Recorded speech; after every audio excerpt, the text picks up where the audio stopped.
Iran ও ইসরায়েলের মধ্যে টানা কয়েকদিন ধরেই উত্তেজনা বিরাজ করছে। তবে ইসরায়েলি টানা বিমান হামলার মধ্যেও ইরান যে ব্যালিস্টিক ক্ষেপণাস্ত্র ছুড়ে যাচ্ছে তা মূলত ইরানের দীর্ঘমেয়াদী সামরিক নীতিমালা, বিকেন্দ্রীভূত অবকাঠামো এবং আধুনিকায়নকৃত টিকে থাকার কৌশলেরই ফসল বলে মনে করে তেল আবিব। কিন্তু ঠিক কোন কৌশলে টিকে রয়েছে ইরান এবং তাদের নেতৃত্ব কাঠামোটাই বা কেমন? আর শেষ প্রতিরক্ষা কি তবে পারমাণবিক বোমা? গত 2 দশকেরও বেশি সময় ধরে ইরানের ক্ষেপণাস্ত্র কৌশল মূল 3টি ভিত্তির উপরেই দাঁড়িয়ে রয়েছে। প্রথমত, বিদেশি প্রযুক্তি, রিভার্স ইঞ্জিনিয়ারিং ও নকল করার সক্ষমতা সম্পন্ন একটি উন্নত স্বদেশী প্রতিরক্ষা শিল্প। দ্বিতীয়টি, স্বাধীন উৎপাদন সক্ষমতা গড়ে তোলা। তৃতীয়ত, নানা ধরনের ক্ষেপণাস্ত্র ও উৎক্ষেপণ প্ল্যাটফর্মের ধারাবাহিক উৎপাদন।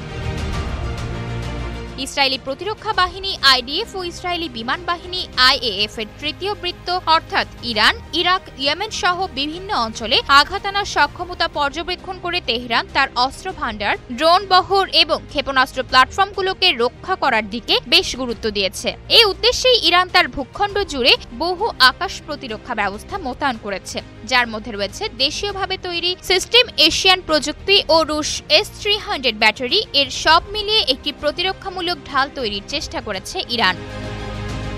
এমনকি ইরানের নীতিমালায় ব্যালিস্টিক ক্ষেপণাস্ত্র উৎপাদনের জন্য রয়েছে 3টি প্ল্যাটফর্ম: স্থির, মোবাইল এবং ভূগর্ভস্থ উৎক্ষেপণ ব্যবস্থা।